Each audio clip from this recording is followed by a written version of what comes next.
Hi everybody and welcome. In this video I'm going to show you how you can easily use new microphone modes on the AirPods on iOS 26 devices.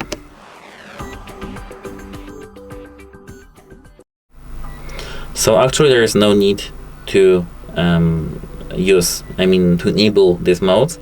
It's because your AirPods automatically detects the environment you are in and switches the mode. But if you really want to switch between the modes, you have to at first open an application that supports that, and now you have to enter the control center. Now click that, and here, as you can see, select the input as your AirPods. Here you have automatic, standard, voice isolation, and wide, as you can see, spectrum. That's it. Hope it helps you, and goodbye.